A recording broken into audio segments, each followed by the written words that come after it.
Bonjour, nous sommes donc à l'ERL La Pommeraye Aquaculture. Monsieur Ribaud, pouvez-vous nous présenter votre structure? Oui, alors donc bienvenue. Donc vous êtes dans une petite ferme aquacole. Cette ferme aquacole a été créée en 2009 et a pour spécialité la production de poissons d'ornement tropicaux.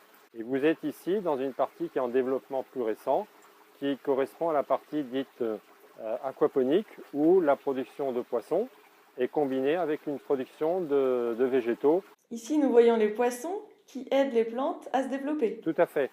Quand vous élevez un animal, en l'occurrence les poissons, vous allez lui apporter de la nourriture. Une partie de cette nourriture est utilisée pour le poisson pour son développement, mais une partie est rejetée. L'eau des bassins d'élevage va donc rejoindre un circuit de développement des plantes. Et cette eau, une fois utilisée par les plantes en quelque sorte, va repartir vers le système d'élevage de poissons parce qu'elle aura été épurée d'un certain nombre d'éléments qui ne peuvent pas rester indéfiniment dans l'eau d'élevage des poissons. L'avantage de l'aquaponie, finalement, c'est que vous pouvez cultiver une grande variété d'espèces dans un espace assez réduit.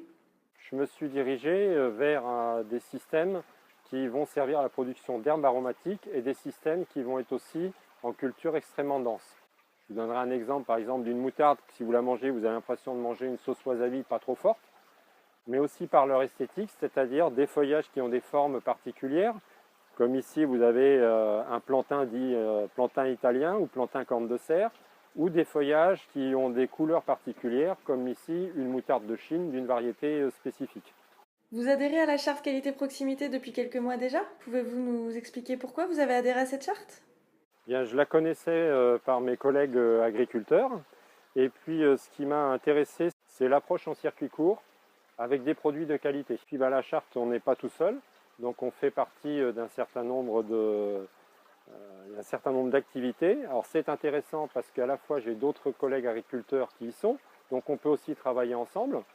Et puis bien sûr, derrière, vous faites partie d'un réseau dans lequel on retrouve un certain nombre de restaurateurs soit indépendants ou de restauration collective. Donc nous parlions de la partie végétale finalement de l'aquaponie, mais du coup effectivement vous utilisez des poissons et notamment des truites pour que le système fonctionne.